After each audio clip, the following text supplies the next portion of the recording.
Hello and welcome to the AV Forums podcast for Wednesday the 26th of January 2022. I'm Phil Hinton, I'm the site editor and I'm responsible for managing the entire editorial on AV Forums as well as testing the latest TVs and AV tech. Long-term viewers and listeners will notice that the podcast layout is slightly different for this year and we're introducing more pre-recorded episodes as well as having a live Q&A podcast every 2 months.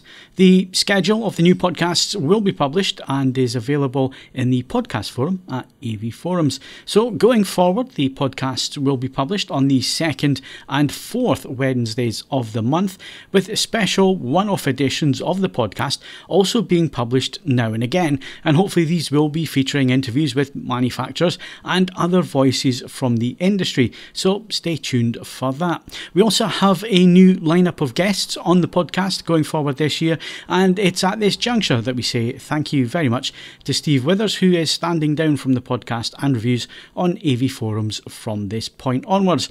Our new team includes one of the UK's busiest professional calibrators to talk TVs, picture quality and what happens in the industry, as he also calibrates industry panels and so on for studios. And we'll also be joined by our news reporter Andy Bassett, who will be joining us to report on the latest AV news. Plus we'll have the usual competitions, hardware news and views, as well as the movie team will be along with the latest movie chat, and Ed gives us his album, playlist and vinyl choices of the week. You can also find a shorter version of the podcast. There will be shorter video versions focusing on different topics that we're going to talk about in this podcast, and these will be on YouTube. And of course, you can feel free to share these smaller, shorter versions with your friends, and why not encourage them to join us for the full podcast on a regular basis. We'll also continue to publish the full versions, which will be audio only, on Spotify, iTunes and other podcast providers, as well as the full video version, which will be on our YouTube channel. So let's get straight into the show, and we start with hardware. If you'd like to support the AV Forums podcast on a regular basis, then why not become a patron? Head over to patreon.com/AV Forums to sign up. You can also make a one-off donation through the Super Chat or via streamlabs.com/AV Forums. All donations help us to improve the website and the podcasts. Thank you to all our supporters. So let's meet the hardware team. We're going to talk hardware tonight. We're actually going to go through CES, but there are some new voices and some new faces if you're watching on YouTube on the podcast. So I guess, first of all, let's introduce Andy. Andy does the news. So Andy, just tell us a little bit about yourself and what you do at AV Forums. Right. Hello, everyone. I've got a background in life sciences and technical management, but I've been doing the news reporting for AV Forums for 2 or 3 years now. And I also do a monthly streaming article for all the streaming services as well. So hopefully you get to read that on the pages as well when you come. Excellent. So Andy's going to take us through the news tonight, and obviously that's all the announcements that were made at CES. We're going to talk about that tonight in the hardware section. And the other new face tonight, it's not Ed. Ed's been around a long time, is Julian Scott. Jules, as we call Hey, him. hi, Phil. So just introduce yourself, Jules. Yeah, aka Julian Scott, Canary Jules on the forum since 2004. Originally, I was a historian by training, a failed academic, and then got into my geeky AV stuff and eventually became a pro calibrator. Been doing that almost 11 years now. Qualified with THX, now the Professional Video Alliance, an instructor, schlepping around the country and making everybody's displays as accurate as possible. And it's not just consumers either. Yeah, you've done a lot of work with studios and studio setups, and color grading and all that kind of thing. Yeah, it's great to see both sides of the fence. Gives you a real insight into the industry and then how to deliver that to the end client. When you're working with colorists, producing content for Netflix and really big productions like Outlander, etc. It's a really interesting job, I have to say. Excellent. And of course, like I say, Ed's been around for a while. But Ed, why don't you introduce yourself for new listeners that are maybe new to the AV Forums podcast? What is it that you do? Well, I am the hi-fi reviewer for AV Forums. Periodically, every once in a great while, I do non-hi-fi things. But for the most part, 2-channel audio, and its attendant sort of hangers-on parts. I've been doing that now for you guys for 10 years, Phil. It's 10 years since I started doing this, and that is alarming in its own special way. And before that, I was on the forums since June 2003, so I'm coming up to my 20th anniversary on that as well, which is faintly alarming. I can be found doing the same thing in various guises across the internet. I make no secret of that. And when I'm not writing reviews, I do support and consultancy within the hi-fi industry, because alarming though it sounds, it is the only job I've ever had. So that's what I do. And yeah, I spend less time on the actual forums proper these days, but I still try and turn out a reasonable amount of content for you. Okay. That's the team. We are going to add some new faces as well as the weeks go on over the podcast. Hopefully give you a wide variety of opinions and backgrounds that people coming on the podcast do have. So if you have any questions for our panel tonight, obviously this is recorded, but we will still be answering questions. There is still going to be the live Q&A podcasts once every 2 months. So you can save them for the live Q&A, or you can email them to podcast@avforums.com, and we'll answer them in the next podcast. And if it's a subject specific to either Andy with the news or Jules with calibration, and they're not on, we will carry that obviously over to the next podcast that those guys do turn up on. Right, so let's get stuck into tonight's subject in the hardware section. Of course, it is CES. Second year in a row that I haven't been. So I did 14 years in a row. Last year, missing it, I didn't really miss it. I really missed it this year. You actually missed it? I did. I missed it. All things considered, you actually wanted to be there. I wanted to be there. It is hard work. It's really, really hard work. It's not the best city on the planet. If you're not there to get drunk and gamble and so on, or go and see a show, there's not a lot that Vegas offers. Or get married. Or get married, yeah, obviously. But in terms of CES, I don't know what it is. I think it's just the buzz, the atmosphere, the fact that I've been doing it such a long time, and it has changed over the years, and it's really interesting to see the changes. I did miss it this year, and I missed the sunshine as well, which is sometimes quite a nice thing after Christmas and New Year, is go out and get a week worth of sun. Although, Ed, when you were out with us, it tended to rain a bit more than...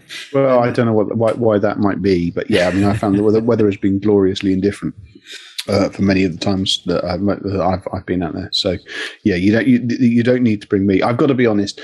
Whatever fleeting nostalgia might have appeared from actual clips of people at the show, the mechanics of getting there, and I'm not necessarily talking about in a COVID sense, just the idea of being folded on a plane with other people who we have discussed at length are intolerable.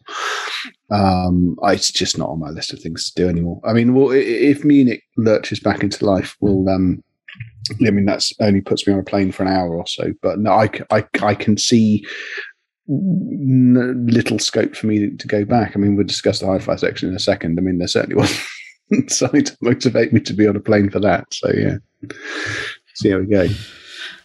Yeah. So I missed it, Ed, not so much. And obviously, Andy, you haven't been out there. Jules, I'm not sure if you've been CES. No, never been.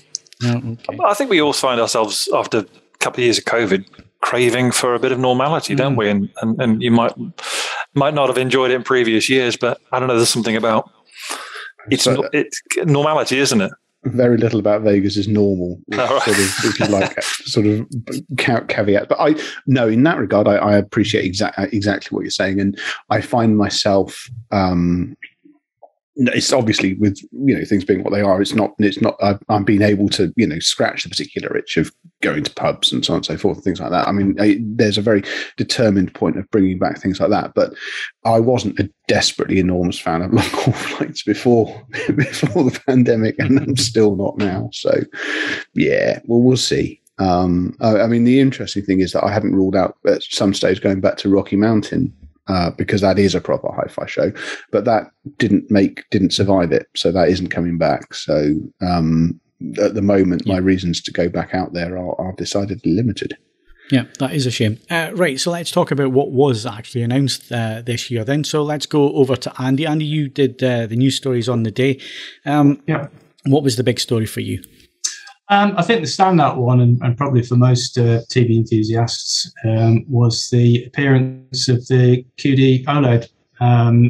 So Samsung Display have put a lot of time and effort and money behind this, and it made its appearance in the form of Sony, of all things. I think everyone was expecting Samsung themselves to make the big announcement, but it came out firstly announced on the A95K Master Series OLEDs from Sony, their new Bravia XR flagships.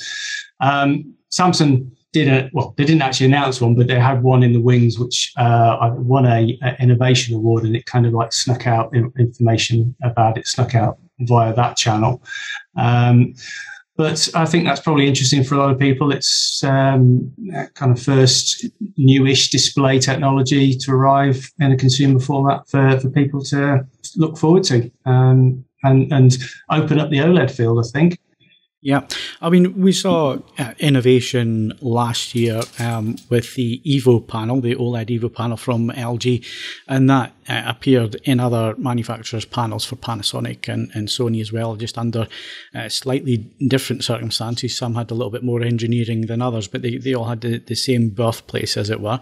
And that upped the brightness, Jules. Obviously, you were out in the field calibrating. What kind of difference did you see on last year's models before I come in with the review side of things? In terms of brightness, yeah, I mean, obviously the G1 was brighter than the C1. I think it was around something like 800 nits, something like that, and the C1 slightly less. In real terms, though, because we see light in a non-linear fashion, in a logarithmic fashion, the difference the difference is very small when you're talking those kind of numbers. And I was a little bit disappointed because I was looking perhaps to get a JZ2000 Panasonic myself, because I really love the Panasonic displays. I had hoped that they would put an Evo panel in there with a heatsink in there and maybe push it to 1,000 nits. And although, again, sort of those increases in brightnesses are not huge because of the logarithmic way we see light, it's still a key number to hit. 1,000 nits is the grading reference point. So I was a little bit disappointed that they didn't do that. And again, the JZ2000 was hitting around where the previous generations had been, around sort of top 800s as well. So, so it was kind of, I guess, a bit of treading water last year from those displays. Of course, you got the Samsungs, the quantum dots that were hitting 1500 still as well. But obviously, every display technology has its strengths and weaknesses. Yeah, and I mean, obviously, the big thing with the Evo panels, it wasn't peak brightness necessarily in terms of 10% window and so on.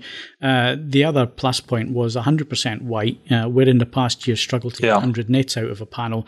You're now getting 150 up to 170 nits on a full white, so that's white across the whole screen. That was one of the big plus points with the Evo panel last year, and it makes a big difference.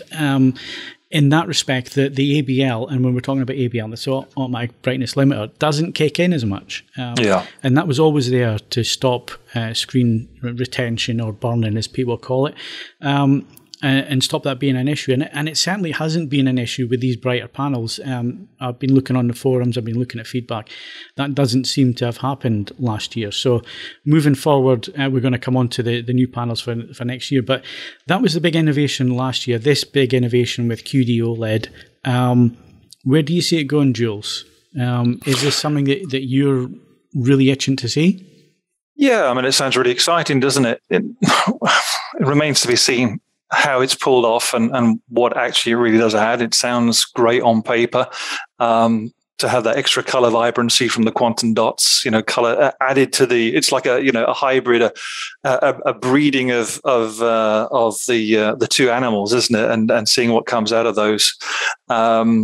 It could be very exciting if they can drive that brightness up again, and if they can increase the color volume, because your RGBW OLEDs have had issues with color as the brightness increases, which is why they're not used in grading studios. So if that can help there, then again that it's another step forward.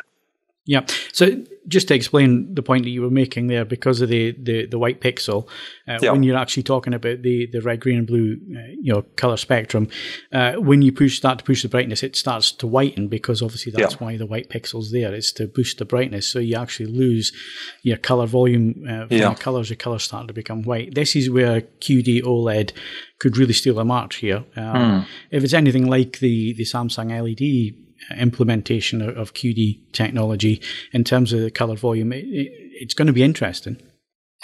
Yeah, absolutely. I mean, it's. We all want to get towards that mastering standard, don't we? It's the holy grail. I mean, it used to be black level, didn't it? Back in the days of plasma, the new plasmas would come out, and people would be like, what's the black level like this year? And now it's what's the peak brightness like? What's the color volume like? So we're trying to get towards that holy grail of the master in our rooms.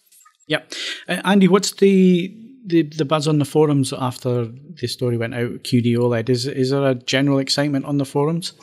I think so. Yeah, I think people are looking forward to something new to have a look at. Obviously, there's some understanding that they'll be expensive when they come out to start off with, and there's a few years before prices settle down. But yeah, for most enthusiasts that populate the site, they're clearly looking forward to something that could at least push OLED forward a little bit as well. Okay, I'm going to go to the hi-fi guy to explain brands and how they approach things and get around things.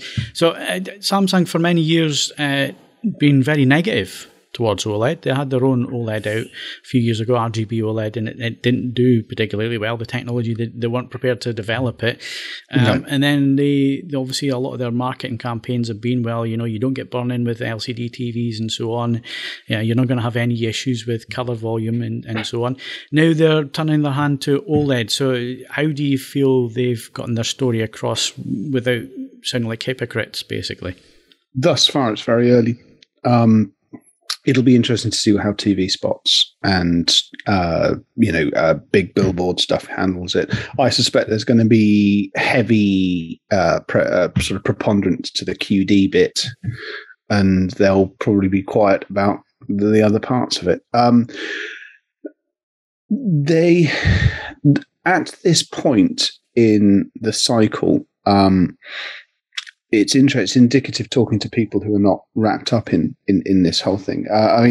Effectively, so long as it achieves the things that customers who are not massively invested in the technology have come to enjoy Samsung product for, namely that it's bright and vivid, it has excellent app support, it doesn't fall over, and it's quite robust. If it does all of those things, a significant swathe of the people who have enthusiastically repeat bought Samsung products aren't going to be terribly het up about how it meets those things that they define as being important. I think that there's been enough blurring of the technology margins with quantum dot and QLED and other terms that frankly should have probably never made it out into the wider world, that they'll probably just style it out. If we have someone from Samsung come on the podcast, they'll probably give you an excitingly diverse answer as to how they approach this technological volte-face. But they, for the most part, with regards to people who are very invested in television technology, they'll judge it based on how it performs. And, if Samsung have got something that performs well, then they'll be fine with it. For a lot of other people, if it's bright and it's still got Tizen, which I've never used, but I understand to be excellent and things like that, then they should be fine. I would say that Samsung's aggressively anti-OLED phase has actually now been gone the best part of half a decade. And that's my perception from the outside looking in. They've been more confident in selling the virtues of what their own stuff does. And the moment that they've done breathtakingly cynical things like build curved LCD screens simply so it wasn't a USP for OLED and ensure that nobody actually wanted it and nixed it before it achieved anything of any note, it's, effectively they're a well-regarded manufacturer, and they also have an enormous amount of money to spend. So I dare say that they'll make it work some way or another. And I guess the interesting thing is that Sony stole a march with this technology, Andy. We weren't really expecting that. And again, Samsung didn't announce any models. Now, they don't tend to do that at CES. CES, they tend to announce the technology. But it was interesting that Sony stole a march on that one. Yeah, there have been rumours a few months beforehand indicating that Sony were interested or were implementing the technology. So it wasn't unexpected, but the fact that that they got the announcement out there first, I thought was interesting. But yeah, it could be that Samsung just aren't ready to get the marketing quite as they want it. As Ed said, dropping any mention of certain parts of the technology is probably on the horizon for them. So yeah, the fact that the technology is now available and will be coming for consumers, I think was the important thing for Samsung, regardless of whether Sony got an actual model name and number out there first. Could be interesting whether we'll see them out in the market, and in the next few months. We'll just have to see. But Sony are normally quite good at getting theirs out fairly quickly, aren't they? They're normally quite quick. Jules, you had a look at the A90J last year, a cracking TV. Yeah, absolutely. Yeah, it's very interesting. Sony had a very strong year last year. I think as calibrators, there's always been a brand that we've sort of predominated with. We've been asked to be calibrated by forum members. Back in the day, it was the Pioneer Kuros. That was the one you had to have. Then it was moved on to Panasonic and the Plasmas, and then it's been LG solidly with their OLEDs since they came out. It's the predominantly what you get asked to do. But it's just this last year, increasing amount of Sony TVs. They've done very well with their reviews. Cracking TV, amazing picture.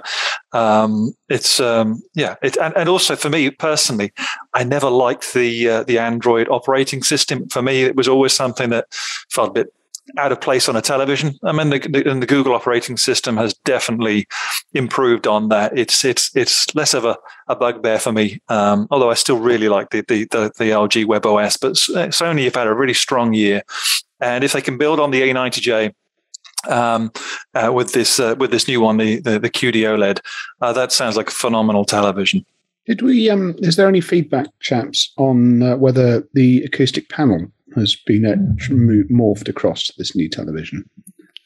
From what I can make out, it looks like it's still there. Yeah, because I mean, that I have to say, in terms of useful features for Sony, that one's a killer. So I would be, I'd have been surprised if they'd had to eliminate it, but I was just seeing if there's been any. It would appear if it's made it across, I suppose that's an easier decision for them to make in terms of jumping technologically. So, interestingly, I moved, as Jules was saying, I actually moved from a Kuro to a Sony A80J November last year.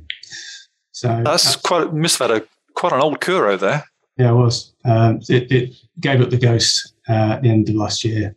So it was actually my first 4K TV. Now I got just before Christmas. Now, nice. I had a little story about that. I had I calibrated a Kuro, a brand new Kuro. I think it was about 2 years ago now. I was thinking, how do you have a brand new Kuro just 2 years ago? It couldn't have been out in production for so long. And somebody had bought one years back and had not installed it. It was still in the box. And they'd had just been discovered again. Like those car, you go into a garage and you find a car that's just been left there since the 50s, it's never been driven. So it was an amazing experience. Once again to calibrate a Kuro, brand new out of the box just a couple of years ago. Yeah, I'm sure you got a picture that was somewhere near half what a 4K screen does. But I guess there's sentimentality involved. Still beloved by many people. Yeah, people get very odd about things like that, I find. So yeah, absolutely. I mean, I don't miss trying to put something that weighs more than the moon on a wall. So that was the thing with the Kuros. It absolutely weighed a ton, and it was my reference TV at the time, and having to take it up and down off that stand every time I got a new TV. Oh boy. That was some workout. It really was with one of those stands. Mm-hmm. Right. I guess the thing from Samsung that we didn't get a lot of, Andy, was micro LED. Seemed to be a little bit quiet on that front. Yeah, they just hinted that they got some new screen sizes, 89-inch, 101, and they'd already got 110-inch out anyway, or announced anyway. So these are prefabricated TVs, and they also announced a 178-inch modular design one. So they seem to be playing around with the sizes, with the formats, and just keeping it in the public consciousness without really marching forward with it. And now that they've got the QD OLED to push forward with, I should imagine it'll just be a technology that's there in the background, ready to be unleashed when it's matured properly. Yeah, I think there's definitely some issues there. I would imagine it's going to be yield sizes and so on. Have you calibrated one yet, Jules? You seen one? I've seen one at IBC just before COVID hit. We weren't allowed too close. There was a security guard there, making sure you couldn't get too close. But from the distance we were at, it looked very, very impressive. Again, I mean, I suppose the question, if you're going to put one of those in, where does projection technology sort of fit in? The prices on the micro LEDs at that size is going to be absolutely astronomical. So I'm still a big fan of projection. Yeah, but if anybody wants to see one, there is a 200-incher, I think, in Harrods. I saw that recently when I was in London, and it's if you do want to see that technology, and it is impressive. It's impressive how much heat it kicks out. If you want to see it, that's the place to see it. But they were quite quiet at CES this year. So rounding up, I guess we need to talk about LG and we need to talk about Panasonic. What was LG's announcements this year, Andy? So LG surprised nobody with their nomenclature naming. So we got the G2, C2, B2, and A2 OLEDs announced, and an 8K Z2 as well.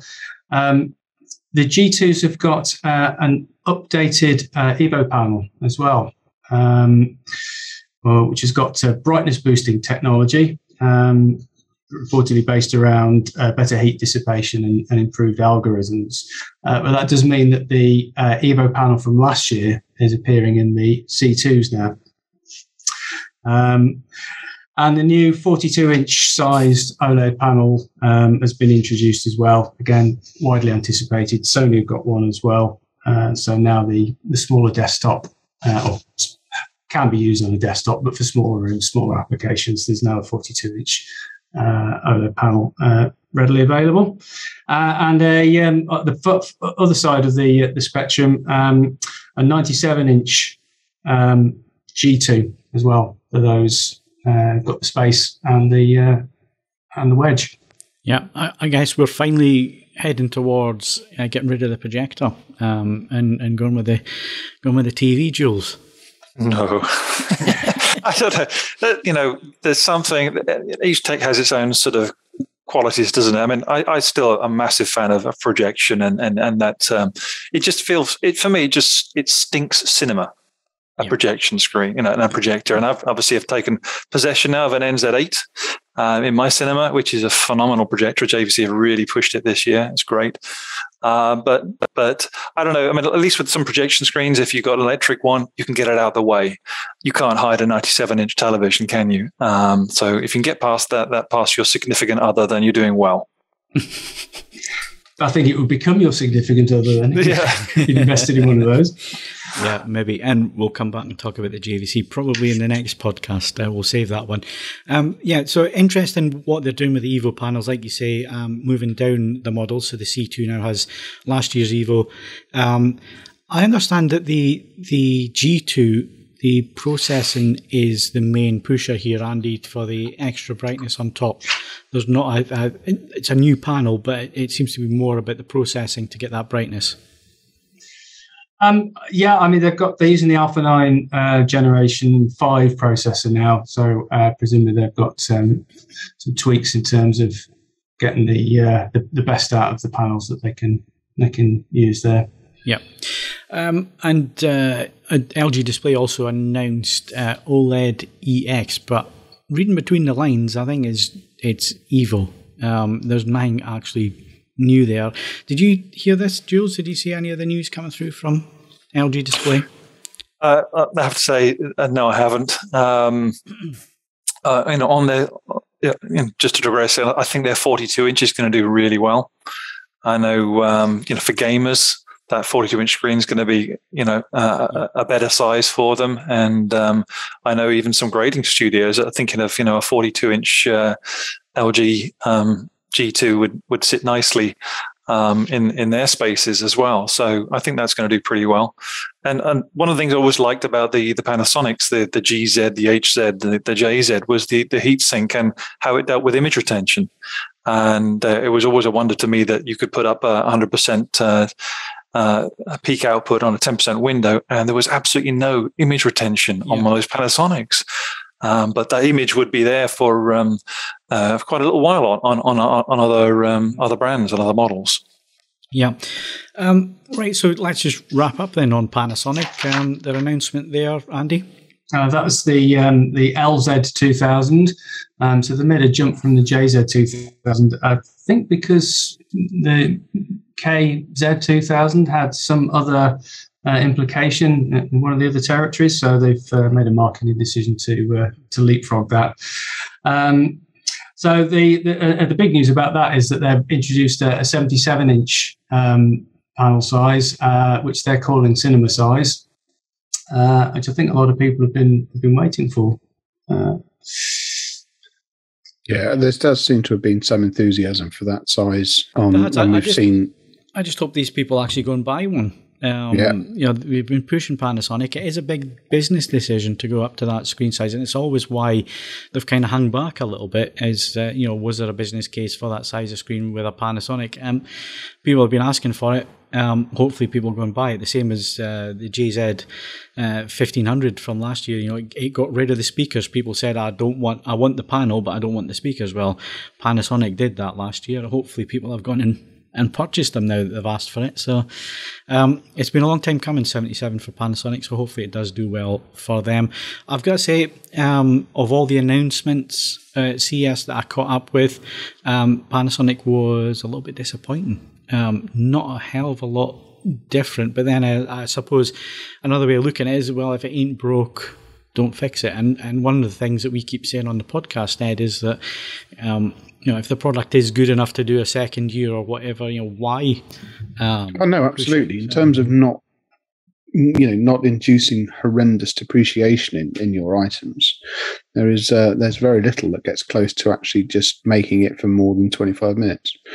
And it's a lesson that the AV industry seems determined to learn only very slowly and very painfully. So, yeah, I mean, if it ain't broke, don't fix it. And the thing is, the only catch is that it does require a degree of consensus. So for as long as other manufacturers are still churning out on an annual change, Panasonic's going to sort of suffer from looking like they're not trying, because you just assume that everyone else does it on a year basis because they genuinely have something meaningfully better. But no, I don't. There's no cause for it, and it would be to the long-term benefit of everyone if they did slow things down.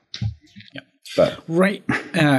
Well, let's stick with you, Ed. That's the TVs out of the way. We will get into it in more detail. What we don't want to do is talk about it to death on the first podcast of the year and then miss out for the rest. There's lots to talk about. And obviously, like I said, Jules is going to be joining us for most of these podcasts. We've got plenty to talk about when it comes to picture quality. Picture Perfect's getting a relaunch this year.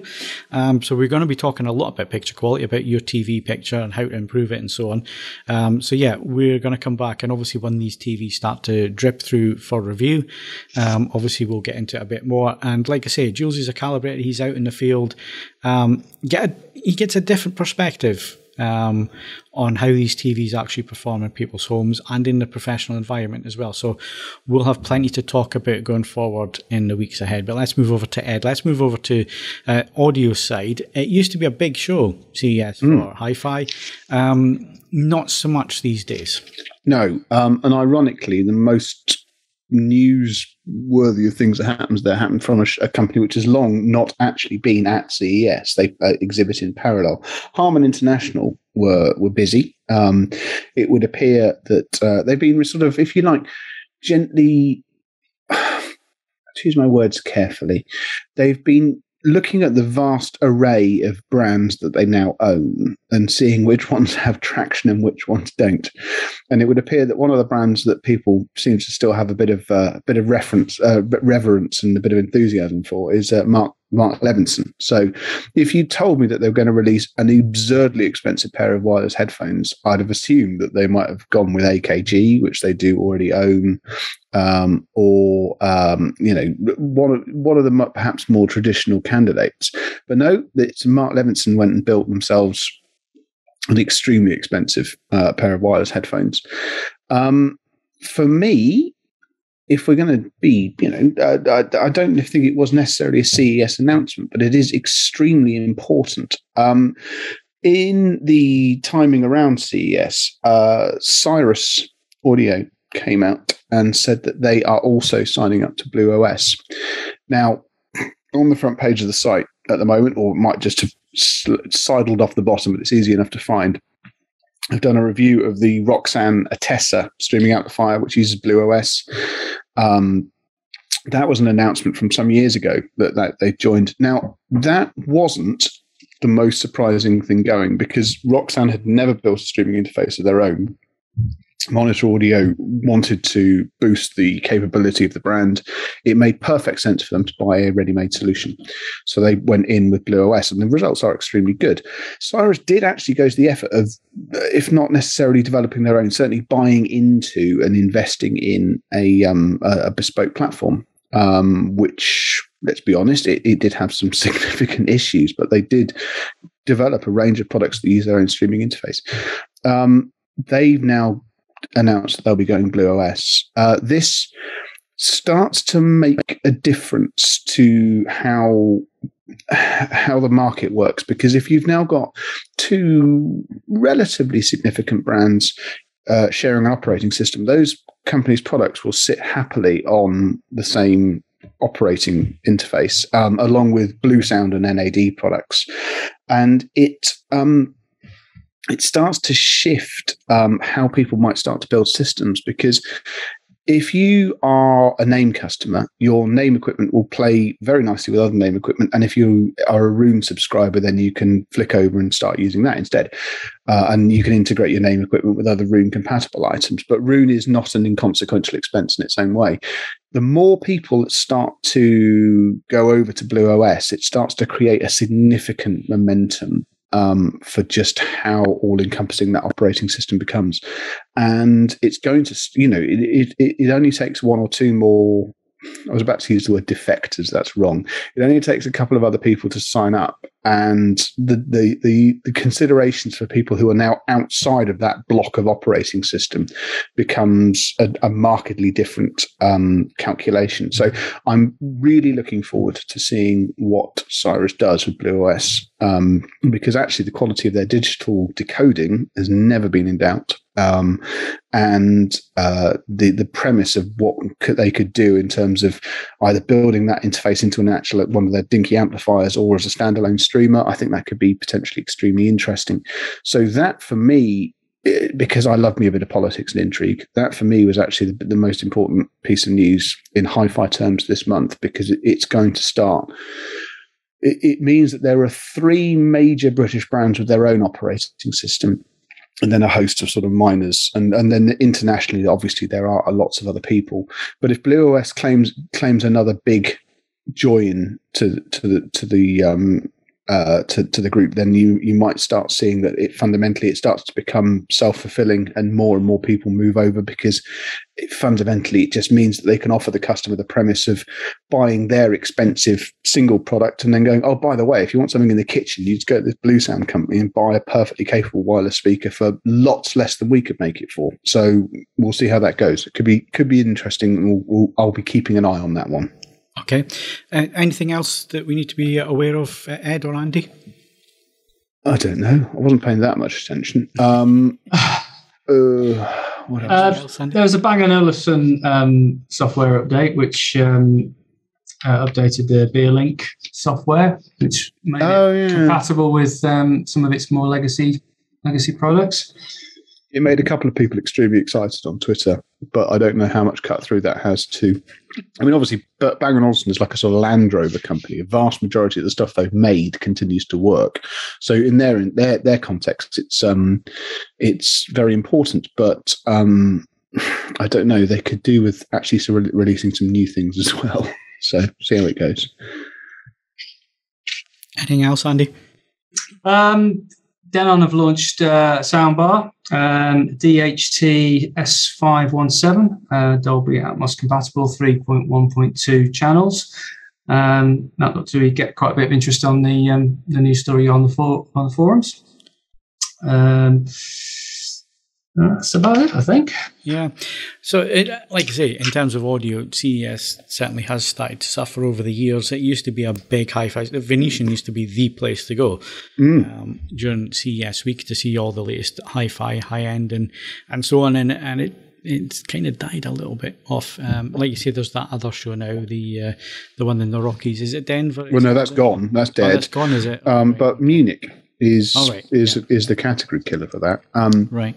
And the ISE in Amsterdam does a neat little turn, sort of covering off where true hi-fi ends and multi-room wizardry begins. They've carved out a useful little niche for themselves.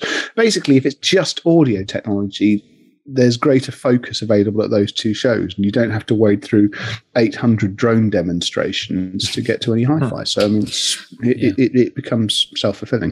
What do you think the future of the Bristol show is then, Ed? Because they're cancelled again this year, haven't they? Yeah, I mean, by rights, it shouldn't exist at all, Andy. And I say that as someone that, actually enjoys going because I'm a masochist.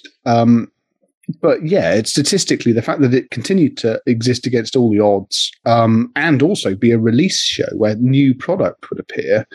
And I don't know. I fervently hope it make. I haven't finished drinking in the Marriott bar yet, in an absolute, in a considered sense of the word. Still got half a pint left on the something like that. But I don't know. It has to come back. They have to be good for 23, don't they? I think 2 years out is as many as they could probably cope with, and there are other people just vying to take it over, but it comes down to certain unique factors keeping Bristol alive that I don't think other shows necessarily easily replicate. So we'll have to see what happens. I do hope it survives, but I wouldn't be desperately shocked if it regrettably didn't make it through the process. Okay, well, that's the CES news done and dusted. That's our overview of what happened.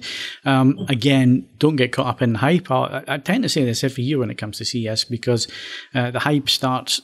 Obviously, it's a marketing show. It's where manufacturers tell you what's coming up and what's going to be the greatest thing for the year ahead. But again, don't get caught up in the hype. We are going to start looking at the products very soon, and then we can get into them, get stuck into them, and actually see what the improvements are this year, if there are any, in terms of picture quality and so on when it comes to the TVs. But that kind of wraps it up for this week's podcast. So my thanks to Andy and Jules for popping along this week. If you have got any questions when it comes to display technology, calibration, that kind of thing, then do get them in. You can either leave your question in the thread underneath this podcast, in the podcast forum. You can find that AV Forums in the forum list. Go right down the bottom and we're just above feedback. Go in there, find the podcast that you're listening to and leave your feedback in there or questions and so on. Or you can send your questions to podcast@avforums.com. And like I say, we'll take those in, we'll look at the questions and we'll try and get them answered in the following week's podcast. Also, have a look in the podcast forum. We're going to put a sticky at the top there, which will have this year's schedule. So you know exactly when the podcast is coming. And you can also find out when the live Q&A shows are going to happen as well. Like I say, they're once every 2 months. You can save up your questions. You can get on the chat window those evenings and ask us directly in live what the questions are, and we'll try and answer them as well. So my thanks to Andy and Jules. We're going to have a quick flash edit because we're really getting up to speed with these things, and I'll be back with Ed in a second with software, and we're going to talk about his album playlist and vinyl of the week.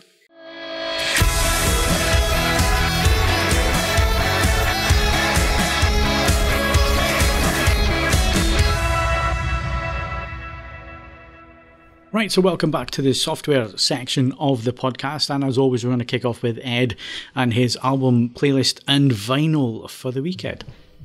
Yeah, saving valuable time, this podcast, because album and vinyl are one and the same. I am afraid that there is some folk on the horizon here. This is an album by the Punch Brothers, who are not brothers, and there's more than two of them. But they are sort of semi-folk musicians, but the thing is that rather than mining the same techniques that everyone else has been doing since year dot, they've done some incredibly technically proficient and interesting things over the years. This album is called Hell on Church Street, and it is, I suppose, almost by their standards, conventional, and it's also unusual by their standards because it's a covers album. Not that necessarily. I mean, I profess to probably spend more time listening to these things than most sane people. I wasn't aware of some of the originals for these, but you know, it's easy enough to go back and see what the originals sounded like. It's just a breathtaking piece of music to listen to. They are astounding musicians. They're astoundingly clever.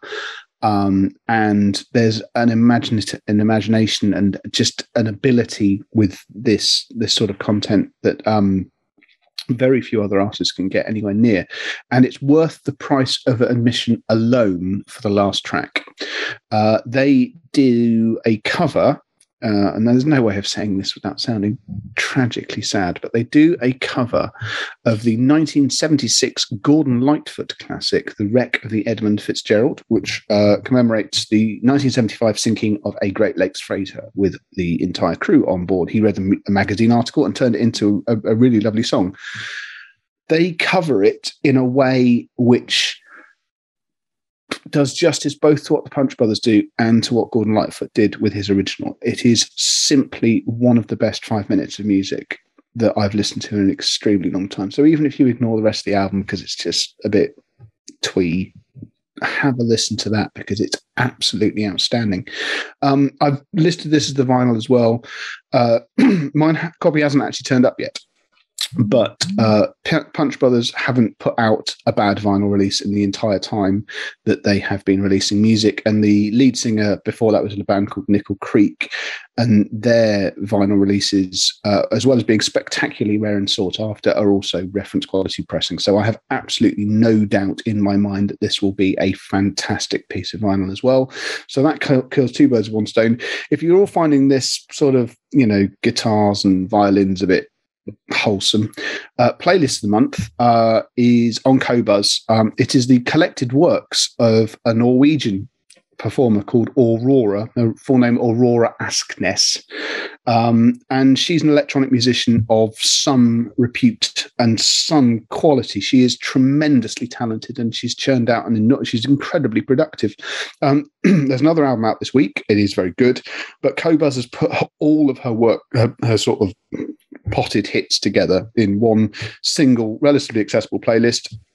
I can, of course, put a link to that into the comments section, and you can turn it into whichever streaming service you happen to be listening to using the Soundies app. And it's well worth a listen because she is a very tiny lady with a comparatively small voice who makes enormous sounds. And some of those tracks are just outstanding. It's a really, really good listen and the complete diametric opposite of the album of the month. So see where you go from there. Okay, well, I haven't had a chance to listen to them this week, Ed, but I will. I only put them out very, you know, no besmirchment on your part. I didn't make them public until comparatively recently. But yeah, I mean, as I say, I will, in new format, new ideas, I will try and be less obstinately weird with some of the recommendations going forward. But equally, I don't want to just bring to attention stuff which was already well and truly getting enough attention anyway. So it'll always be a balancing act, and we'll see what we can get squared away from there. I always find new stuff when you recommend it, Ed, and it's not just on the podcast. My Skype sometimes lights up with some apps. Well, I was just saying, hopefully the Aurora thing, for if you're just not up for covers of, you know, Canadian folk singers, then, you know, then hopefully the Aurora one will hit the mark. And it should be, I have high hopes for 22 being a good year for music, so we'll see where we go from there. Excellent. Right, so thanks for that, Ed, and we'll be back in a sec with the movie section. If you enjoy the podcast on YouTube, then please like and subscribe. If you're listening to the audio version, then please leave us a rating on your podcast app. We invite you to email questions and feedback to podcast@avforums.com and join in with this episode's discussion thread in the podcasts forum at AV Forums.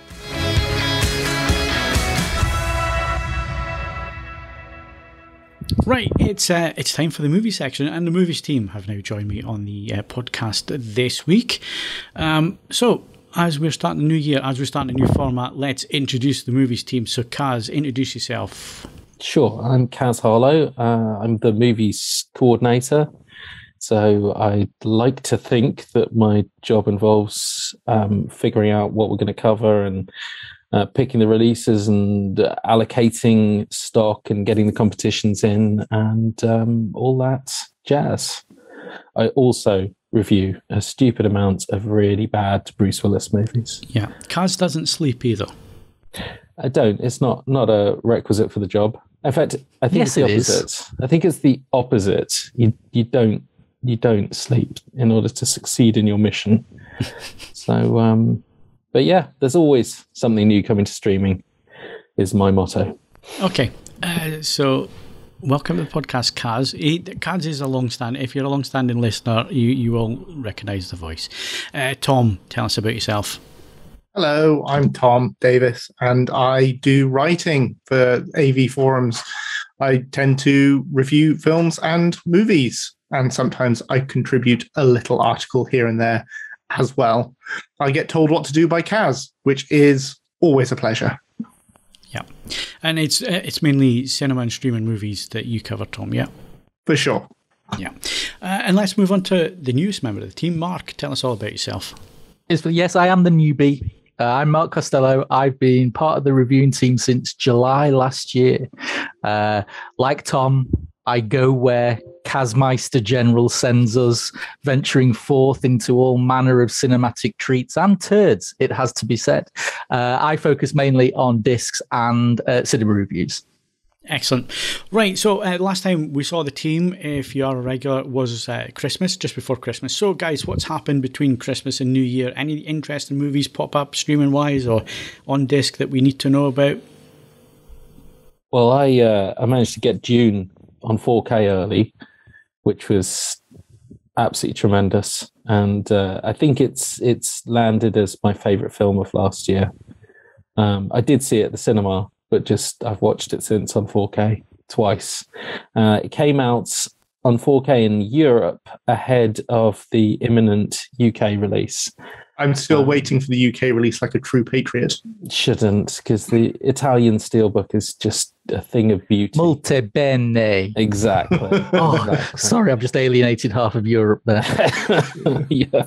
So, yeah, I mean, that was a winner over Christmas. Not such a winner for me was Eternals, which I made the family sit through and has since dropped to the absolute bottom of the Marvel pile for me, to the point where we rewatched Thor: The Dark World and enjoyed it. That's how bad Eternals was. I'm still yet to see this film. This is the only Marvel film that I haven't gone out of my way to watch. I didn't see it at the cinema. It's been on streaming for ages, and I just haven't stuck it on. I have no inclination to watch it. I mean, I probably will at some point, but yeah, it's just you've been warned, Tom. You've been warned now. Kaz has warned you. Some of us wrote a review about you that said it wasn't all that. So you've been warned. I know you gave it a damning score, didn't you, Mark? Did you give it a 7? I gave it a trusty Kaz 6, which, as we all know, is a Tom 4. It really is. Yes. I think Tom's waiting for a spare 4 hours so you can get through it. But yeah, it's a long slog. Or maybe you're waiting for me to review it on 4K. No. I mean, I can beat that. I managed to write my first review where everyone else on the forum violently disagreed with me. I appear to be the only person who didn't think Venom Let There Be Carnage was utter toss. I don't think I was overly harsh to it when I saw it at the cinema. You gave it a 5, I think. Yeah, 5. That's a bang average movie. It is, but I think you'll find that's at least 4.5 more than the average AVF reader score. Yeah. People are not happy with it. It was fine. It was really good for a selection of deleted scenes from the first movie. They did a really good job of stitching those together into an hour and a half of additional material. It was thoroughly okay, and it set itself up beautifully for a cameo in Spider-Man: No Way Home, which really paid off in the end. Yep. Single best thing about Venom was the single worst thing about Spider-Man: No Way Home. Yes. Well, the thing is, at least I didn't think about upgrade every 5 minutes while I was watching this one. So, there is that. Why? Because Tom Hardy's an upgrade. Oh, badum-tish. So was there anything else that our listeners really should go and search out if they haven't seen it yet over Christmas, New Year, guys? Yeah, you should go and watch The Tragedy of Macbeth. It was amazing. It was blinding. It's up there with Roman Polanski's version for me. I praise. If you have any, Apple TV, was it? Yeah, it was on Apple Plus, Apple TV Plus, or whatever it's called. Apple Plus TV. That's the one. By Joel Cohen, so half of the Coen brothers, with Frances McDormand, who's Joel Cohen's wife, and Denzel Washington as Macbeth. And the performances in it are enough, but also the production is crazy. It's up there as one of my favorite Shakespeare adaptations, for sure. It's amazing.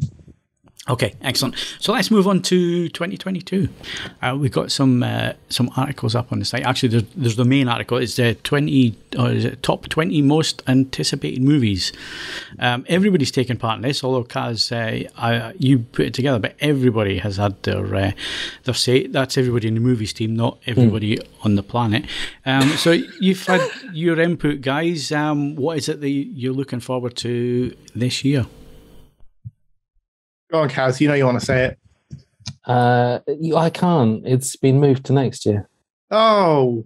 No, Top Gun's still there. Don't worry. No, I thought this year the idea of putting everybody together and getting scores from the whole team was a nice way of maybe giving a more balanced approach to the article. It did mean I had to change the order several times to try and get it to suit the scores that everyone is giving me. But thankfully, Tom did change the 3 he puts on Top Gun 2 to enable me to leave it at the top spot. Thank you, Tom. The money's in the post. I didn't mess it up too badly. No. So it's a good kind of way of seeing what everyone's thinking, and it is interesting. It's a long old list. The only way we could get anything that wasn't a blockbuster in there was by basically doing 20 movies. But there are a lot of big movies in there which we're all not really certain about, including the Batman. One thing I think I'm fairly secure about is what Tom Cruise will bring to the fore. So I'm quite happy having Top Gun and Mission Impossible, which has since been bumped, quite high up on the list. Now, do I think that the fact that the latest Mission Impossible movie is moved to 2023 means Top Gun's going to be moved as well? And Mark's shaking his head. No. Well, I'd like to think what they're doing is merely spacing out big, stunt-driven Tom Cruise action movies so that, because I don't know how many more he's got left in the tank. So maybe they're just spacing them out over the next few years. So I'd like to think the biggest movie will be Top Gun Maverick. And I know that the first one had a horrendous story, but it is iconic. And the difference this time round for me is that he's just going above and beyond to make it so practical and real, in the sense that we don't often get many movies that stick you in a cockpit and stick the actor in a cockpit and fly him around doing crazy, insane speed stunts. I mean, it's just not something that's done. They tried to do it with CG and stealth, and which I have a soft spot for. But there really aren't many like fighter plane style movies out there, and for them to do a lot of it practically is something that certainly got me very interested. There's also Miles Teller's moustache to look forward to in that movie. Yes, and he's getting oiled up for that. Epic. Any fans of Miles Teller out there, you're going to love this movie. Yes, got to reenact the volleyball scene for sure. Yep. I mean, I love the fact that Kaz, you felt the need, not the need for speed, but you felt the need to try and justify your love for Top Gun. You don't need to justify that. It's just a thing you're born with. It's just there. Be proud, man. Be proud. It's got everything to make it special. I mean, Film of the year. Of the year. I like Kaczynski's back catalogue. I don't think... I mean, Cruise is on a real roll when he does these kinds of movies. He does stuff that other actors just don't do. Even my kids, they're wowed by watching the making of when he's climbing up the Burj. Yeah, I can't think of anything else. There's going to be something in it that makes your jaw drop, without a doubt.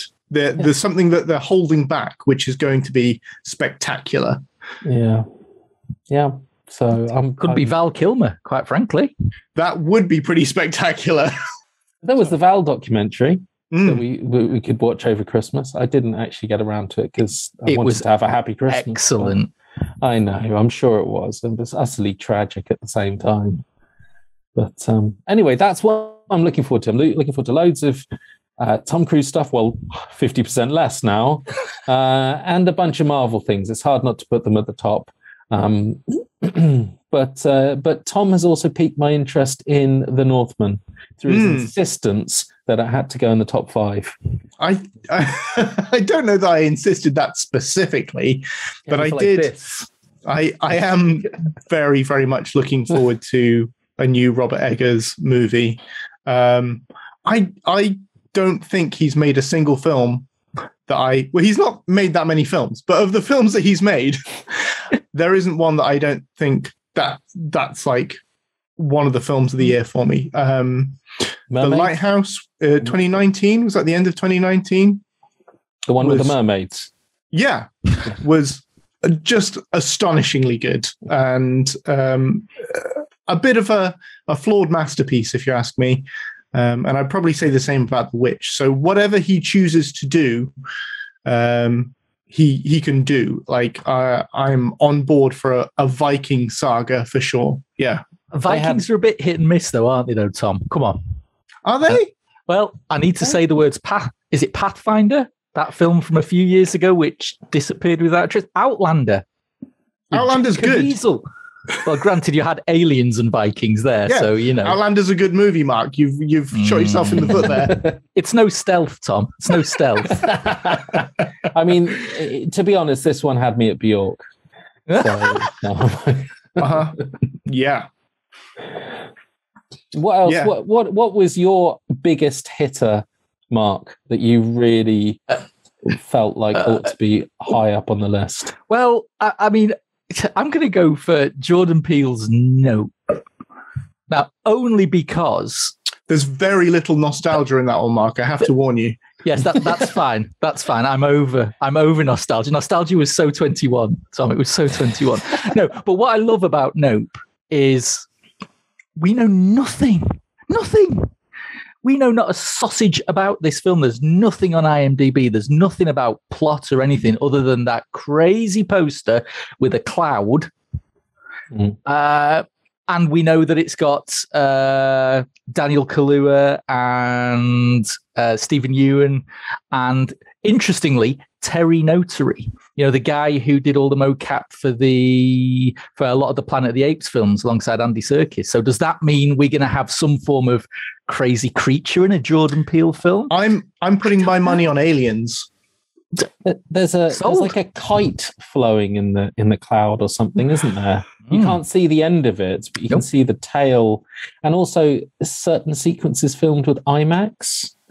I mean, he's going big for this one. But I mean, it's for me, Peele. You know, his last two films, they didn't quite hit the mark for me. You know, Get Out, it was interesting, but with my crazy love of Italian schlock, it didn't go far enough. And Us, I thought it was a fascinating premise, but it tied itself up in knots, so it didn't quite deliver. So I'm hoping that this is third time lucky for him. But again, I just love the fact that there's this mystery about it. We know nothing, don't have a clue about it, and I just love that. It could be total part for all I know. But I just love the fact that we know nothing about it. They're going to release the trailer tomorrow and it'll give away everything about the entire movie. And you'll watch it. And I'll still watch it. Absolutely. Yeah, so that's the one for me. Any love for Avatar? Is there any love? I got to address the elephant in my room. Avatar, any love? Are we itching? Yeah. I couldn't be less interested. Oh, come on, Phil, you've got to have a little bit of love for Avatar. No, I really didn't like the first one. So I'm not interested in seeing another 14. Sorry.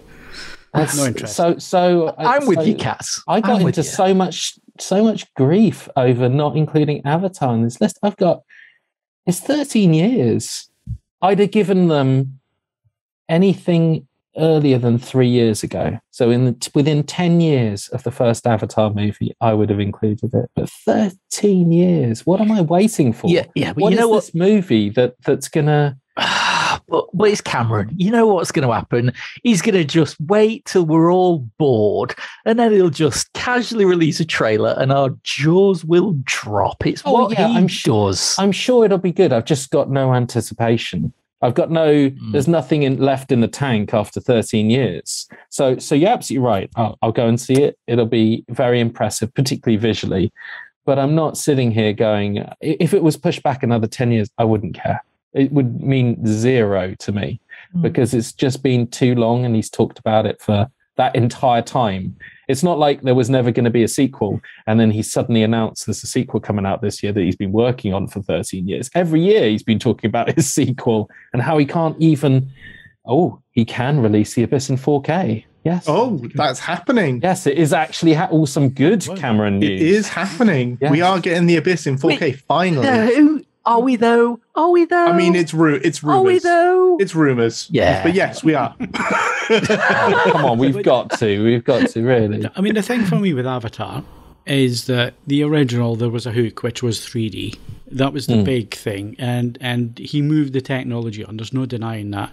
The amount of development work that went into it, the use of the cameras and so on, he really moved it on. What is he doing with this one? What Underwater cinemas. with this? Is it? He's done that already, though. We've already had like Sanctum and The Abyss and what was that? No, actual underwater cinemas. You sit underwater and watch a movie. We're going to be underwater. Yes, not the film. Actually, us underwater. It's going to be 2 hours of some lovely like concept art realized in CGI. That's it.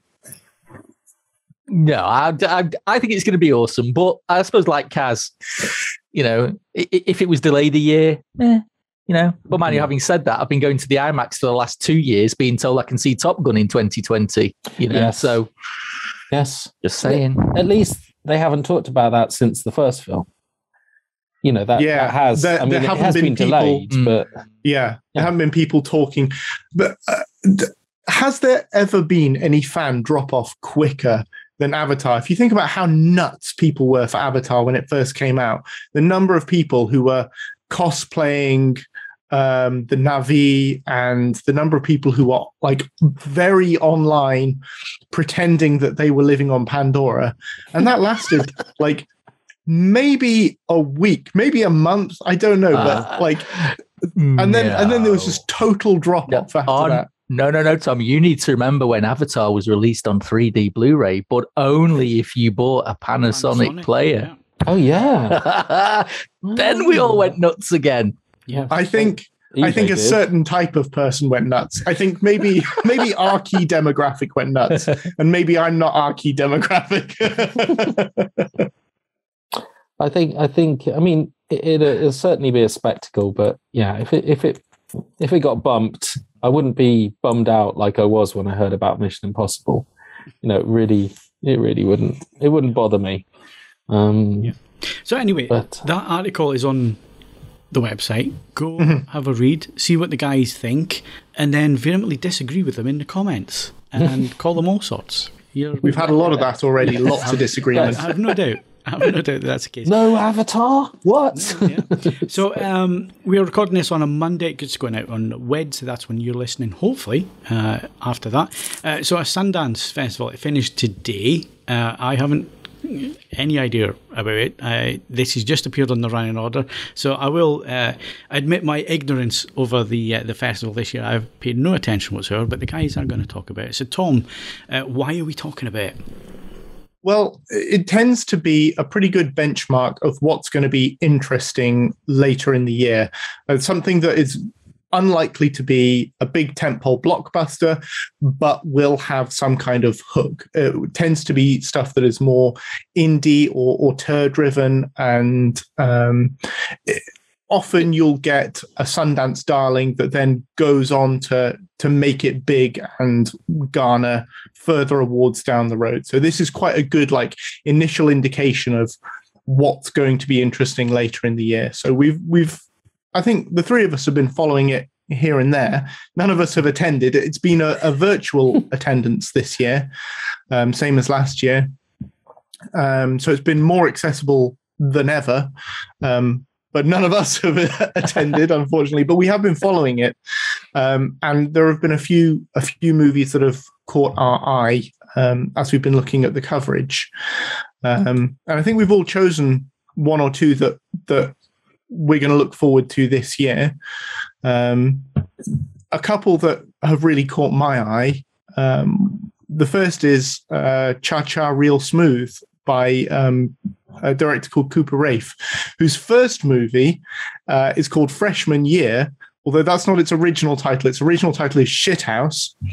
And it is just, I think Cooper Raiff is going to garner the award for director who makes the most light-hearted and fun and wistful movies with the worst titles, because Shithouse is just a really sweet movie about going to college and feeling like you don't fit in. And it's just really, really nice and really satisfying and really touching.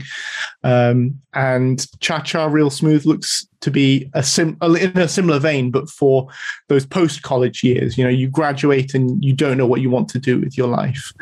So I'm really looking forward to that. If you've not seen Freshman Year, aka Shithouse, go and find it, because it's a really, really genuinely great movie. So that was one that caught my eye this year. And I'm into my weird horror movies. So the other one that's getting some attention is one called, I think it's a Danish film or a Danish film called Speak No Evil, which is about two couples who meet each other on holiday. One couple invites the other back to their house, and then it just becomes a nightmare of social manners and awkwardness, devolving into pure horror. Now, I've got no idea what the pure horror is, but there is supposedly in the final act a real hammer drop where suddenly things get compared to Funny Games. Funny Games is a movie that I absolutely despise. It's a terrible movie. It's horrendous. Fun for all the family there. Movie. But this So idea depressing. of social manners cringe that becomes Funny Games, that kind of, I don't know, I'm interested by it. So you mean The Office meets Funny Games? Yeah. Yeah, exactly. You said I'm Funny there, Games, sold. and I'm so not there until I've read at least 2 reviews. Yeah. So that's kind of what's got my attention. Mark, what about you? What have you been interested in? So like yourself, I tend to go for the more genre side of things. And anytime there's a new Benson and Moorhead jam, I am there for it. So Justin Benson and Aaron Moorhead. That's right. It's not Justin Moorhead and Aaron Benson. I don't know. That's right. You got it right first time. Either way, these guys have been putting out some of the most interesting genre fare for the last few years. I first came across them with Spring, which frankly is one of my movies of this century. so far. It's absolutely amazing if you haven't seen it. But then we got the double whammy of Resolution and the Endless. Fascinating, crazy, weird, mythological, Lovecraftian, you name it, it's that. Synchronic, year before last, was a little bit more mainstream, but still interesting. But this year, they're going spooky with Something in the Dirt. Again, not a lot's known about this, but basically, guy finds an apartment in Hollywood, makes friends with the crazy neighbor next door, and they both witness some supernatural stuff going on in their living room, which they then try to make a book on. And of course, it goes horribly wrong. So I am really looking forward to that one. I just want to, sorry, Mark, just want a quick shout out to Archive 81, which also, a quarter of which was directed by Benson and Moorhead. So they Nice. have, post-Synchronic, they have done some interesting stuff. Nice. Yeah, I was disappointed Excellent. by Synchronic, to be honest. I really, really like Endless. And I think that they did sci-fi, crazy, dark sci-fi on a budget really well. But they got a bit more for Synchronic. And Well, I think I expected a little bit more from them, but I don't think they had Falcon leading the charge, didn't they? Mackie and Dornan. Yeah. I mean, it was an interesting casting, and I'm not sure that helped, but yeah, it was okay. I think the last one, and I would only mention one, but this one I've got to mention. It's called Resurrection, and it stars Rebecca Hall. And Kaz piqued my interest because he called it this year's Malignant. Yes, I knew you'd like it this I year's. love Malignant, but I came across this review. Now I'm going to read this review, and if this doesn't sell it to you, you are dead inside. So here we go. It winds up several stops north of bonkers in a finale that shoots for transgressive psychobiological role reversal, but plays like Arnold Schwarzenegger's Jr. given a torture porn makeover. Now, who doesn't want to see that? With I Rebecca do Hall. want to see that. Take all my money. So that's it. Sundance finishes with those two for me. I think I'm quite interested in Fresh, which is being pitched as like a bit of an updating of American Psycho with Winter Soldier Sebastian Stan in the Christian Bale role, and Daisy Edgar-Jones, who's from Normal People, as his prey. It seems to be a couple who meet cute, and it goes all kinds of wrong when Stan turns out to have another agenda. But I'm quite interested in where they go with that. There's also a couple of clone movies. Always like some clones. Because you can kind of do sci-fi on a budget with clones, can't you? Oh, cloning's so good. They just look like humans.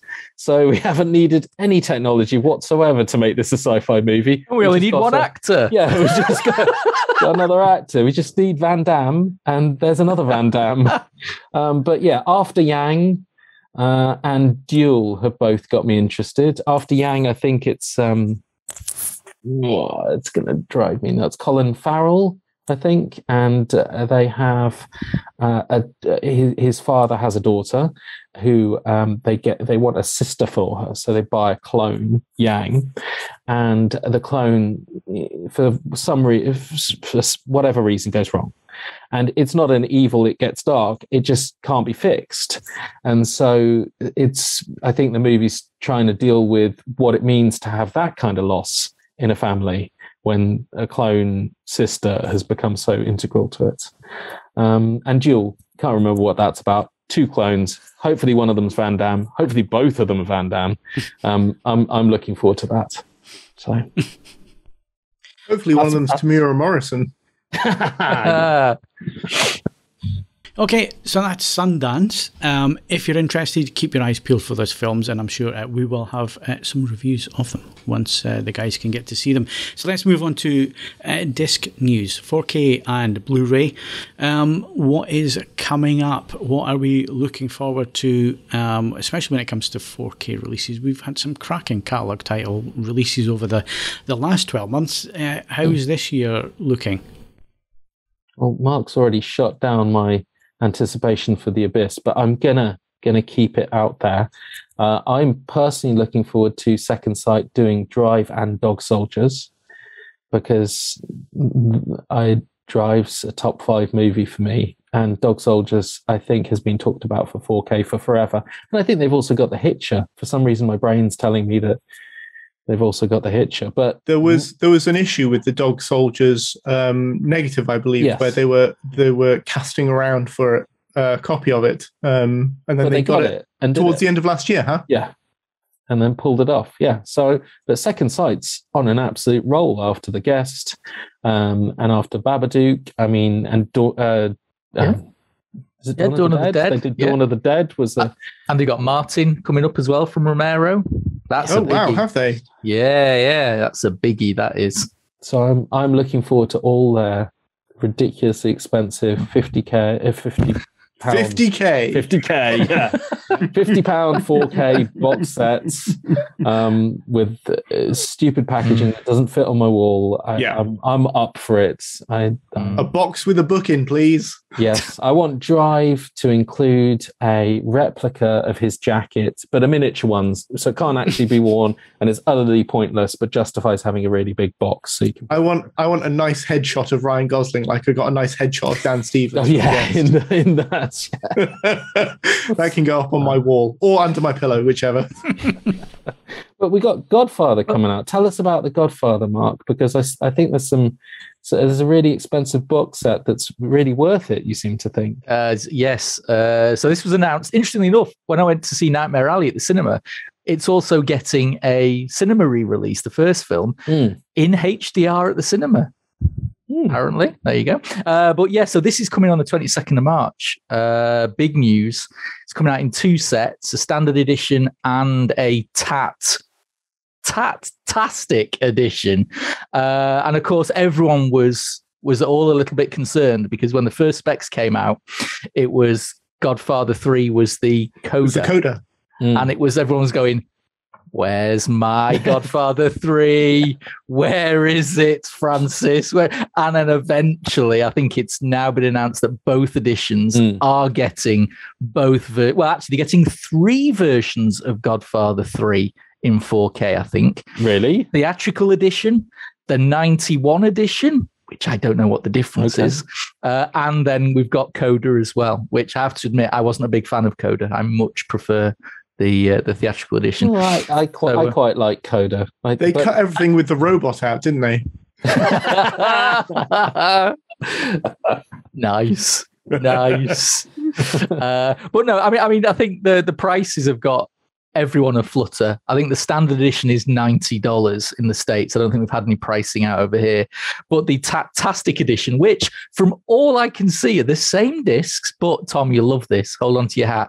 It's a really big box with a book in. Yay. Yeah. And that is going for $180. It's a good book. I don't think I need it. I think I'm okay. It shall be yours. You will have it. So yes. So the Godfather coming out, and actually March is pretty good as well because the week after, one of the Holy Grail of long lost Blu-rays, Panic Room, has been announced for 4K. Now, apparently, when I say announced, various insiders have confirmed with other industry insiders that it's coming on the 20. I think that's things just gone off. What was it? Was it that 29th? 29th of March. Yeah. But apparently the sources are reliable. So it's coming from Sony. So that's a big yay from me because I don't think we didn't get anywhere near 1080p, did we? We had to make do with a lovely Superbit DVD for Panic Room, didn't we?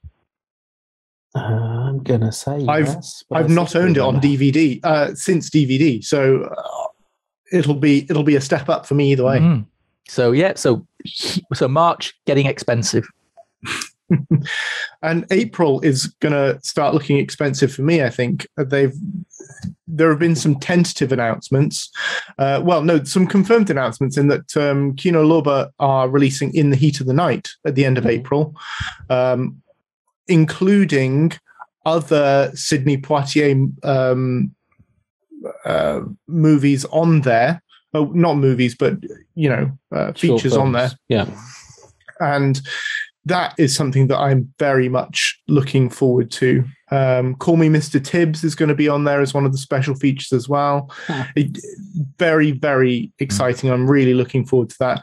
And again, another catalogue title, Giant, looks like the James Dean movie looks like it's going to be coming at the end of April as well, although that is very much to be confirmed. I've never seen the sequel, Tibbs. Never seen it. Apparently, there was a third Tibbs film. Apparently. I don't know that either. They found out listening to another podcast last week. The more I wonder if that's included as well. Yes. But yeah, those are both coming in 4K, so that's really exciting. I'm really, really keen to rewatch Giant because I haven't seen that in maybe 20 years, and it's a good one. Just make sure, Tom, for any of those Kino titles you want, just let Kaz pre-order it first, so he will get all the copped up discs. He can take the punt, and then we wait until they sort it all out. That's a really good point. Just wait. Yeah. Just hold your horses on that one. It feels like Mad Max all over again, and Hard Target. They're sending me Hard Target, and you stopped me from doing Mad Max, but I feel like they must have fixed that by now. They must have done. You say that. They're too busy fixing Silence of the Lambs. Yes, I did that as well. Thank you. What have we got out? What have we got? Anything coming out soon apart from June? No, it's a rubbish week for 4K next week. It's now coming out. Well, it would have been good with Mad Max. Well, it is coming out next week. Yeah, I know, but it would have been good with. Is it the right one though? Who knows? Do you know what? We don't have a clue, do we? I mean, so today the forums have been asking that exact thing. Are we going to get safe? Corrected? Is it safe to go into HMV? I read on the forums and that. Yeah, pretty much. Are we going to get it? Yeah. I mean, it's ridiculous that we don't know. I find it. In this age of constant bombardment of information, the fact that a week before this set is coming out and there's not a sausage from the studio about is he going to have the right disc, the wrong discs, or anything. I mean, maybe you can understand if he's got the wrong discs in, they don't want to announce it because no one will buy it. But still, I think buy it and find out. It's only 50 quid or 60 quid, 70 quid. It's a ridiculous situation. Something. It's fine. Just let's buy it and find out. Why not? Everyone needs coasters. I do actually need some coasters. Just do. But Ghostbusters Afterlife we've got coming. Tom's favourite of last year. That's a day one buy for me. Yes. Kaz, will you now tell him how wrong he was? Because I've told him. You've now seen it. Really liked it a lot. I'm struggling not to express how much I liked it for fear of Tom never trusting my reviews again. I found it to be abject garbage. I didn't. I would at the moment. I mean, maybe it'll take another watch, but I've got kind of Dr. Sleep, Blade Runner vibes. The thing about Dr. Sleep, right, is that they didn't just rerun The Shining for the last hour. Yeah, I don't know. I mean, I hear you. I hear you, Tom. I know it's wounded you, and I see what you're saying. But it had me with the opening scene. It really, really nailed that for me. And I went into it fully aware of how much you despised it. Well, we're on. I mean, I didn't despise it. Let's not go overboard. I vaguely hated it. Come on now, let's not talk controversy at all, because I watched Jungle Cruise and it was better than a 4. I'm just saying. It wasn't. I'm not watching Jungle Cruise. That's because it's a 4. It's not a 4. Yeah, it's not a 4. I'm not doing it. And to be honest, I've had my fill of kind of average stuff on Disney after Eternal. Come on, Disney really need the money. No, I'm not doing it. Instead, I am steeling myself for Station 11 at the end of the month because I've heard really good things, despite the fact that it was only this morning when Andy says it's about a traveling theatre group. And I was like, is it, Andy? Is it really? I thought it was post-apocalyptic. But yeah, it's about a traveling theatre group in a post-apocalyptic situation. And I can't wait for it. It's supposed to be really, really good. It came out on HBO Max end of last year. I'm a little frustrated I didn't get to it sooner, but now I'm just going to wait. Yeah, I've heard nothing but good things about it. Mackenzie Davis leads the crew, and I have a lot of time for her. Yes, I did like her in Terminator. Yes, I liked her in Blade Runner. And yes, she's great in Happiest Season, which no one's ever watched, but is a really good movie. So don't. Anyway, it is. She is really good in it. It's a really good Christmas movie. It's not about Christmas, but it's a good. But I'm looking forward to that at the end of the month. And I think I've got Tom's interest in Pam and Tommy. As soon as they mentioned that Sebastian Stan had a talking penis, I was bored. On board. I was like, "Do you want to watch Pam and Tommy?" And I was like, "No, Tom was like, "Nah, I'm good." That doesn't really interest me at all. It's not nah." And then talking penis. And then it was announced that Jason Mantzoukas is voicing Tommy Lee's penis. And I was like, back in. If they'd have said that first, I'd have been the one going, yeah, I'm not really sure I'm doing this. Tom was like, yeah, I'll do that. I'm all over that. So, I mean, at the end of the day, they had to fill it with something because I believe, I wouldn't know, but I believe the infamous tape, which this is talking about, is only 8 minutes in length. So they have to pad it out with something, I suppose. And why not have talking body parts? You've never seen the slow-mo employed in Baywatch, then? I'm sure they'll be able to pad it out. The pictures that have come out of Sebastian Stan and Lily James, thank you very much, as Pam and Tommy, scary, striking. Yeah. They do a comparison, don't they? And they look just spot on for the parts. Yes, it is worrying, but yeah, that looks great. Moon Knight, Tom. Moon Knight, I am very keen on. Moon Knight is. I can't tell the difference between dreams and life. I mean, luckily, the accent is destined to be short-lived. It's that bad. It is that bad. It's as bad as the accent that me and Mark are doing. It's that. Yeah, it is horrendous. But yeah, luckily, it's destined to be very short-lived. Like we're talking like one episode. Thankfully, I watched a trailer reaction from the two main guys, Ethan Hawke and Oscar Isaac. Oscar Isaac, gonna do my nut in. I'm talking about it. From Ethan Hawke and Oscar Isaac, and they're doing a trailer reaction to the Moon Knight trailer, their own trailer, and they're wowing at stuff, and they're pointing out stuff that I hadn't noticed. Oh look, his reflection doesn't move, which I hadn't noticed, which was a really cool thing. Guys, you should do a better job on the trailer because I hadn't noticed it before. But anyway, Oscar Isaac, when it gets to the Cockney and the voice, he starts ripping into himself about it, and I immediately forgave him for that terrible accent because he absolutely ripped it apart. On purpose, please, sir, can I have a bit more? Please, he's so doing it to Ethan Hawke. They're having a ball doing it. I've got a lot of time for him. I've got all the time in the world for I've got more time for him. I'm just saying. I've got more time. It will be watched and it will be good. But that accent, Jesus. Some of the design choices, just to go comic nerd for a minute, seem to be taken from the Warren Ellis and Declan Shalvey run, which is famously good. And that makes me more excited for it. They could have gone down the Brian Michael Bendis route. He's a famous comics guy.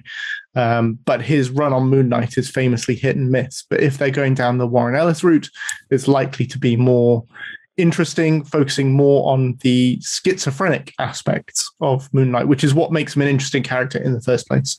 I hope they do a kind of a Disney split craziness to their wider MCU. It definitely looks like an interesting offering. And more bland is probably Reacher, which I'm going to say it hits the spot for typical Jack Reacherisms in the trailer. There is a big man in it. It's a big guy. The original Aquaman, wasn't he, from the TV show? And he was in Titans as Hawk. And he's got the stature, and he has the lines. He's got some good lines. Reacher said nothing. Yeah, yeah. He doesn't have that, but he has the one where a bunch of guys come up to him and he's he's like, 4 of you are going to go to hospital, and they're like, but there are 5 of us, and yeah, someone needs to drive. So he's it's very Jack Reacher, and I'm on board with it. I like Cruise's Reacher, but they have to nail the character as well. And for me, they nailed the character with Cruise's Reacher. But if they had the stature as well, then that's great. I just hope they don't just rely on him to go thugging around all the time. Cruise's Reacher is great. He's the man who is never wrong. I love watching those movies. He can say the most outlandish thing, and he will be right in his just outlandish assumptions about things. Yes, he is. Yeah, he is in on everything. Yeah, I got time for Cruise's Reacher, but in the 20 odd Reacher books I've read, pretty much nothing happens for 80% of them. Maybe he beats up some people in a bar, or some people are around and he needs to beat them up. But then in the last chapter, he kills like 6 people. Very, very, What is this? What are these chapter things? What is this book thing of which you speak, Kaz? I am not familiar with it. Whole bunch. I audio booked a whole bunch of them, and so you didn't even read them, Kaz? No, I read the first few, and then I gave up and started audio booking them, and long commutes, and I loved them. But then I can't see how many of them would have made for exciting action movies. They were more kind of detective stories. Dare I say it, even character-driven at times. There wasn't a huge amount of action in them. So it'll be interesting to see what they do, adapting a book per season of Reacher. The first season of Reacher is based on the first book, which was a little bit more action-packed and very personal. It never gets personal in the Reach books. But in the first one, his brother's dead. Anyway. Spoiler! Not really. It's honestly the opening page of the book to the. Anyway, so that's it's the only time you realise he's human. Well, speaking of books, how are we getting on with Bobber? Oh yeah. Do you know what? Nice segue. You like that? I like that as well. There you go. That was good, Mark. That was very good. In terms of Boba Fett, the 10-year-old me would be absolutely devastated to discover that a Boba Fett TV show is not the most kick-ass thing that I have ever seen. I haven't watched it yet, and normally with Star Wars, I'd be in there day of release, and I have not gone near it yet. I will. It's decidedly okay. Boring. Not boring. It's boring. It's not boring. Come on. I mean, Eternals was boring. Yes, that too. But the point is, when you have Danny Trejo as a Rancor keeper, no. Phil hasn't seen it. You just no. I'm not saying anything. It's just a character in it. Because to be fair, no spoilers, Mark. No spoilers. Oh, sorry. Is that a spoiler? That's a spoiler. Sorry. Yeah, I haven't. Spoiled. I've only seen the first 3 episodes. Spoiled. Sorry. It isn't, Phil. It isn't. Why? It is. I thought episode 2 was really good. Yes. Like really good. And everything around that, everything encasing that, has been very forgettable. Yeah, I can see it. Apart from Evil Chewbacca. Yeah, spoiler! Spoiled. Phil hasn't seen it. Spoiled. No, I could say Evil Chewbacca. It's not the same as. Yes. Okay. He's a pre-existing Star Wars character. He was in the comics for a while. In the ongoing story of Dr. Aphra, which no one has read except for me. Literally, yes. Just when Tom out nerds himself. That I enjoyed seeing. I know that guy. He's in that comic no one read.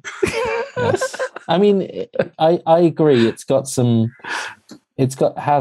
a few issues, but I'm on board with it. I like some of the lore to it. I like the backstory more than the front story. For sure. And they tag those in, and they are quickly running out of backstory.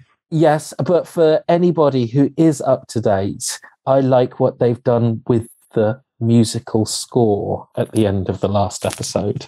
Sure. And so I am looking forward to what is Tatooine Quadrophenia a spoiler?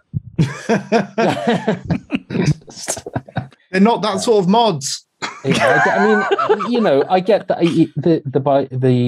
the chase was exceptionally fast and tense. If it was an Austin Powers satire. Someone mentioned that no wonder that they were using all the water. They had to keep their bikes clean. No, it's just Yeah. Anyway. It was anyway. Like but I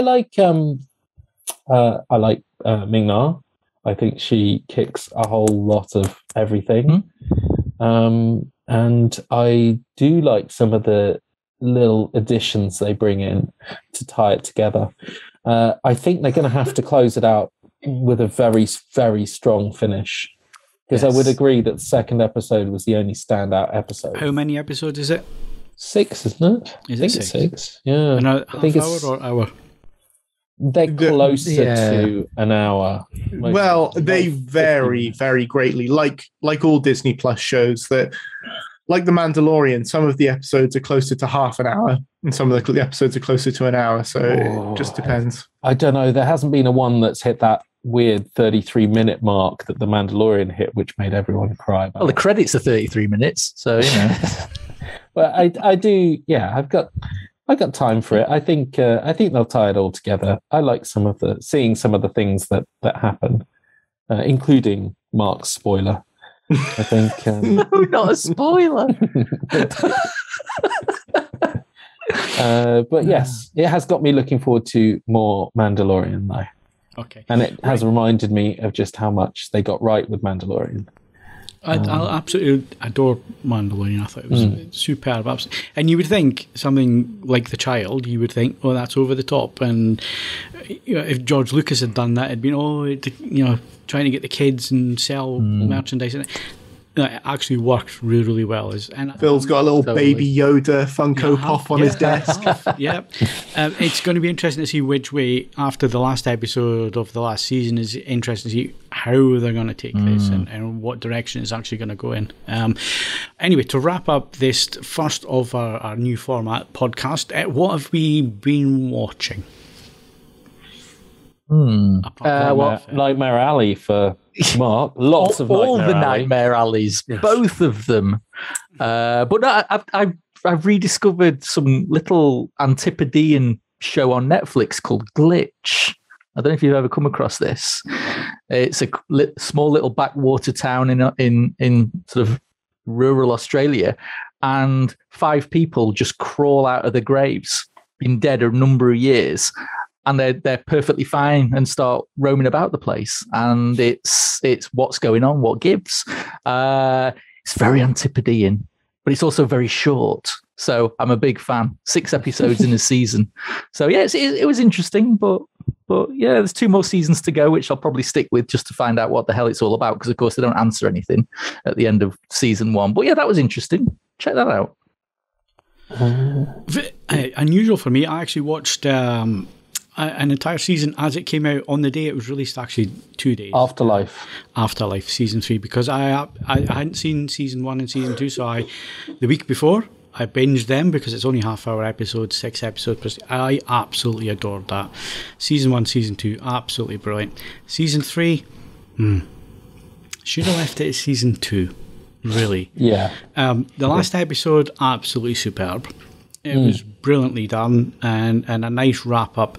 But I think just season 3, there was a few things. I mean, what he's trying to say is life goes on, basically. I'm not going to do any spoilers, but life goes on. And that was seen with some replacement of characters and so on, which upset some people, but you can understand it. Office life changes and people come and go and all the rest of it. So some people were upset at that. It didn't really bother me. I just thought it was weak. After 2 very, very strong seasons, it outstayed its welcome. And I think, as you said in your review, an hour or 2 hour special would maybe have done the trick. And I agree with you. I think that was maybe the way. But it's the only, and I will admit this, it's the only season really, series really that's kind of made me chop onions. It's, you're either crying a laughter or you're crying. It's Yes. and the way that he does it is absolutely fantastic. The way it's written is very, very clever. The characters, some of them are just so over the top to be totally unbelievable, but at the same time, they work. And that was one of the issues I had with season 3, is he took it too far. Too far, he did, with some of the more grotesque characters. Yeah. So 1 and 2 absolutely genius, brilliant. 3 was a little bit weak, but a superb final episode, I thought. Yeah, they should have wrapped it up with a long episode, but he did do well with it. It was an interesting character for him to do. I would give a shout out for Peacemaker. I know no one's feeling the love for this, but I thought that John Cena was a train wreck of an addition to the Fast and Furious franchise. I mean, he was a genius addition because he made Vin Diesel look charismatic. But I think really he should have been like adding Dave Bautista to the roster for Fast and Furious, but he wasn't. It was a clunky character played super wooden by John Cena, and you're not selling this, Kaz. No, this is in Fast and Furious. Yeah, I know. Fast and Furious. So I know, like bad John Cena, and when he turned up in the latest, the Suicide Squad, I thought he was great, but I didn't know whether I thought they could do a TV show with his character.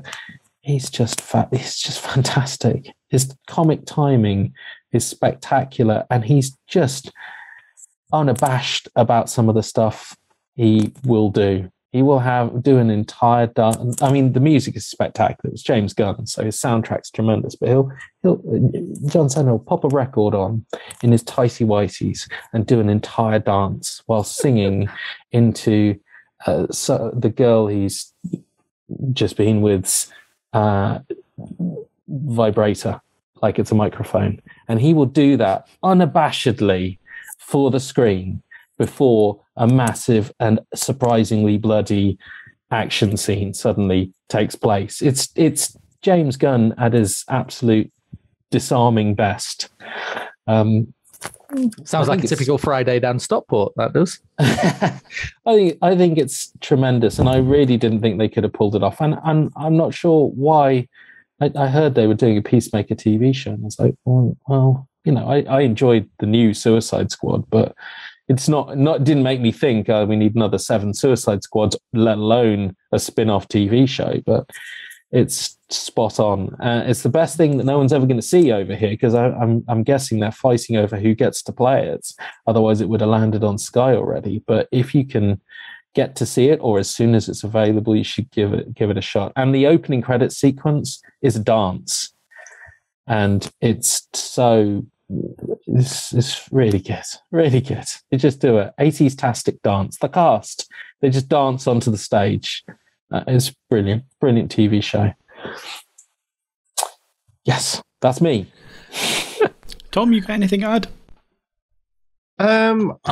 Not especially, not beyond what I've been reviewing. I have been playing more video games than I've been watching TV at the moment. I've been focused quite intensively on getting through The Last of Us Part 2, which I missed the first time around, but which has come onto PlayStation 5. And so I've not been engaging very much in TV at all, with the exception of Top of the Pops, which has been replaying on BBC 4 on Friday nights, where they play an hour of Top of the Pops every week. We're currently in 1992, and it is some good times, guaranteed. Once a week, tune in, and it is just some fun, nostalgia-filled times. But yeah, nothing super interesting. Okay. Right. So before we wrap up, we need to do the competitions. Your chance to win. Lots of film prizes here. So Kaz has been nominated. It is you, Kaz, isn't it? It is, yes. Yeah. Yes, sure. I thought you can win a Dune Blu-ray and merch pack. We're getting a lot more of these merch packs. We had a Bond merch pack, which was quite nice. And we've got a Dune Blu-ray and merch pack. And we've got a Hotel Transylvania Transformania merch pack. Second Sight's limited edition Blu-ray of Censor. Van Helsing, the final season, Venom, Let There Be Carnage, Mark's fave. Nice. And Criterion's January titles on Blu-ray. And I should think that Criterion's February titles competition will be just around the corner. And there's plenty more being added, all the Shudder exclusives, some 101 films competitions. We've got a lot of nice surprises in store for this year. So head over to avforums.com/competitions to enter. All competitions are open to eligible AV Forums members resident in the UK. We also have 1 or 2 previous winners. Basically everybody who won over Christmas, which is more than normal because we did a 12 Blu-ray giveaway on Christmas Day. And I'm proud to say that a ridiculous number of people got their first choice, which does include people who chose Off the Rails and Operation Rainfall as their first choice. So thank you for taking the hit out there, you suicidal people, you. Castle Skin won a copy of Night of the Animated Dead on Blu-ray. Rigman won a copy of Vanguard on Blu-ray. Auntie Catherine won a copy of Occupation Rainfall, Occupational Hazard on Blu-ray. Dimension AEB won a copy of Off the Rails on Blu-ray. Geric Chicks won a copy of Peter Rabbit on Blu-ray. ISIS 1981 UK won Alone on Blu-ray. Fitsurf won Arctic on Blu-ray. Guest of Honor won Prospect. Claire Woods 137 won Earwig and the Witch. Silverson won a copy of Conjuring Devil Made Me Do It. PJ Foster won Deathstroke, and Darklock won Vanguard. And that was just the 12 on Christmas Day. We also have a bunch more that closed over Christmas. Chrissy 0908 won Tehran Season 1 on Blu-ray. Critical Mass 77 won the limited edition Hills Have Eyes 4K Blu-ray box set. John 9001 won a copy of Falabas on Blu-ray. Wreck-It Yat won a copy of Don't Breathe 2 on 4K. Cold Fusion won Neon Genesis Evangelion, the complete collection on Blu-ray. Bruce 1959 won Stage Fright. Mary Whitehouse won The Larkins. Riddler 67 won Freehand for a Tough Guy on limited edition. Super Mario JJ won Snake Eyes on Blu-ray. Auntie Catherine won Intergalactic Season 1 on Blu-ray. And Tracy 1-2-3 won Malignant on Blu-ray. Phew. Boom. There'll be like one winner next week. So. Well done to everybody who won the competitions there. And of course, there's lots for you to go and enter, so go and enter them right now. So that wraps up the movie section. My thanks to Kaz, Mark, and Tom. Thanks very much, guys. Thank you. Cheers. Thank you. See you all.